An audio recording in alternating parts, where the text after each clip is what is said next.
So, Kristen, thank you so much for being a part of our community of practice channel here on YouTube.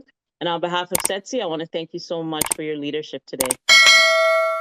Thank you so much for having me, Maud. It's a pleasure to be here. Awesome. So as always, we begin by acknowledging the original stewards of the various lands that we are on. We also acknowledge our ancestors. We acknowledge all those who toiled without compassion or compensation. We acknowledge all the elders and community stalwarts whose shoulders we stand on as we build, share, learn together for our collective liberation and sovereignty. So if you can please do us the honors by introducing yourself to our listeners and viewers and tell us about your remarkable work. Sure. My name is Christin Cullen. I'm the CEO of the John Howard Society of Ontario. We're part of a national network of John Howard Society organizations across the country, all working together with a shared vision of building safer communities and advocating for a more effective, just, and humane response to crime and its causes. So our work's sort of truly twofold. It's at the provincial level, our office leads research, policy development, and program evaluation. And we focus on identifying the root causes of crime and advocating for evidence-based practices that promote public safety across Ontario. And then through our Centre of Research and Policy, we work really closely with community organizations, government partners, and sector leaders to try to shape a criminal justice system that serves everyone more fairly. In communities across Ontario, John Howard offices work with individuals impacted by the criminal justice system through programming. So whether that's like supportive youth with life skills, helping people reintegrate after incarceration, or providing training to open the door to meaningful employment. That work is really vital, and it's rooted in compassion and dignity and a real commitment to strengthening communities. So altogether, our work shapes roughly 100,000 Ontarians every year, and we see firsthand the transformative power of community-based solutions that help people rebuild their lives and contribute to a safer Ontario for all of us. So I'm really excited to be here, share more about our work with your listeners today, and explore how we can all be part of building a better, more inclusive justice system in Ontario. Wow, that's amazing and so needed. And we thank you for this work. It's very, very needed. So what inspires you about the work that you do? Honestly, it's the people. What inspires me every day is really seeing firsthand that people can and they do overcome criminal justice involvement, and they go on to live really remarkable, fulfilling lives a lot of the time. So we meet individuals at some of the most really difficult moments in their lives, and then we watch them grow and rebuild and give back to their communities in really powerful ways. And that resilience, that potential, it's really incredibly motivating, and it reminds us when people are given the right supports and opportunity, the transformation is not only just possible, it's likely.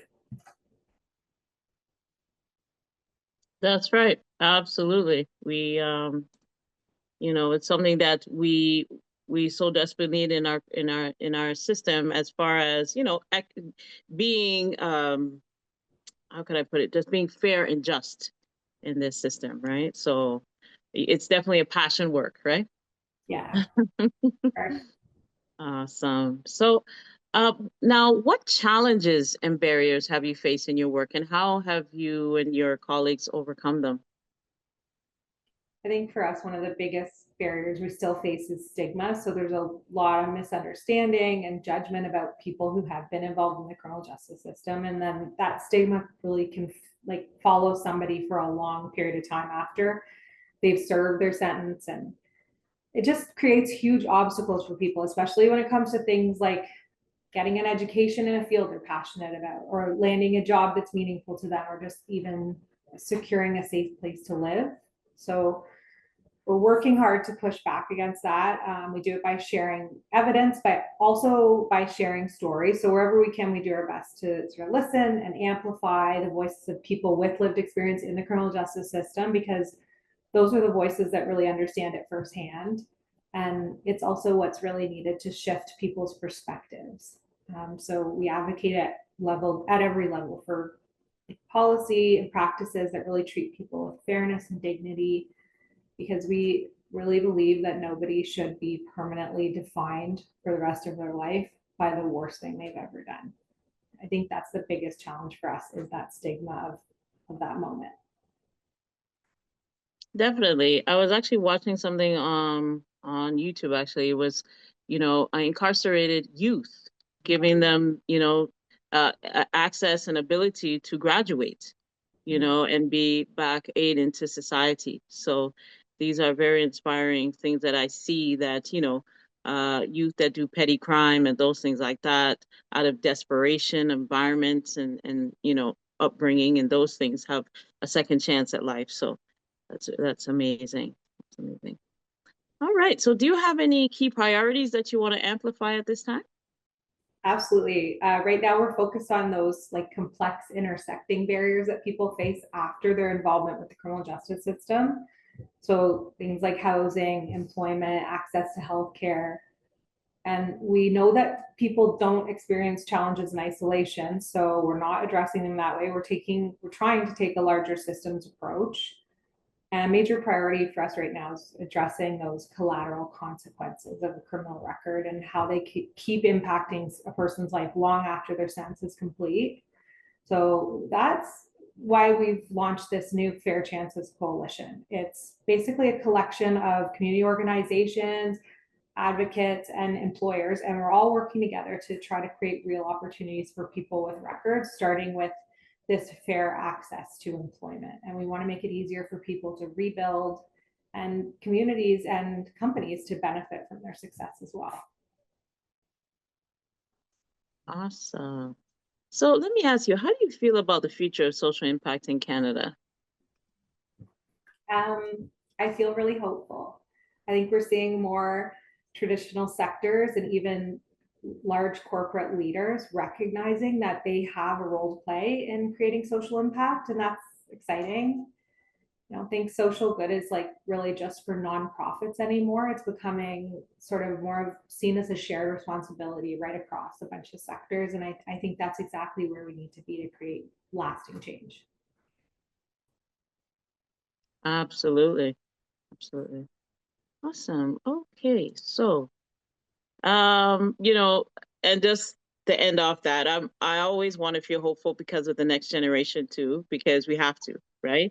We're laying a foundation, but we have to be able to pass it on. And the new generation is really holding us accountable to see what are we doing to rectify a lot of situations or mistakes or, oops, that has been done in the past, right? And how we can make it better and have a just civil society. So very, very good.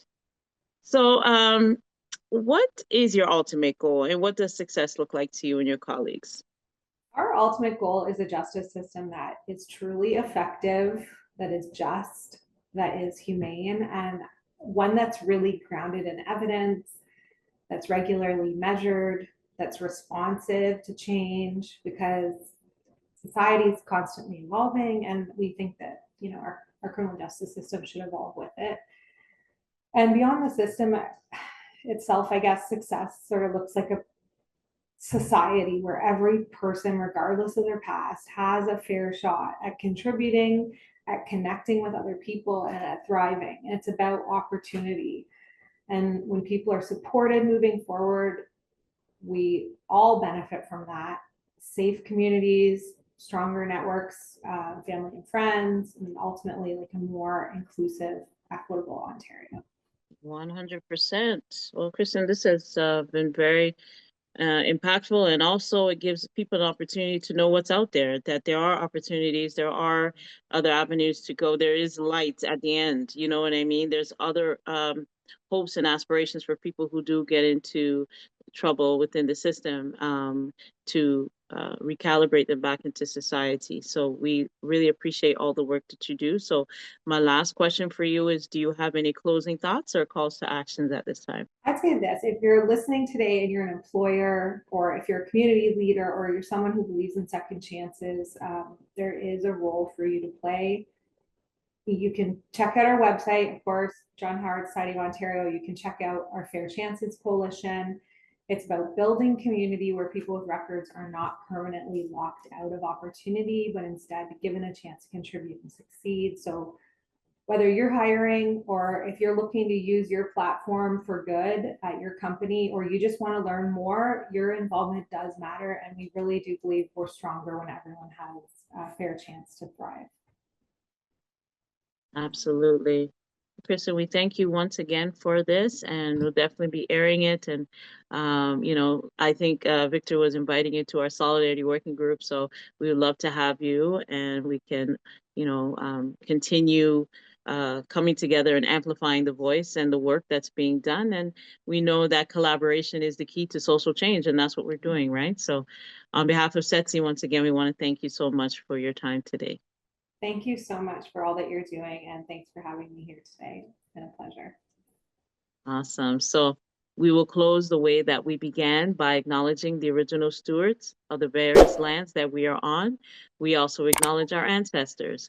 We acknowledge all those who toiled without compassion or compensation.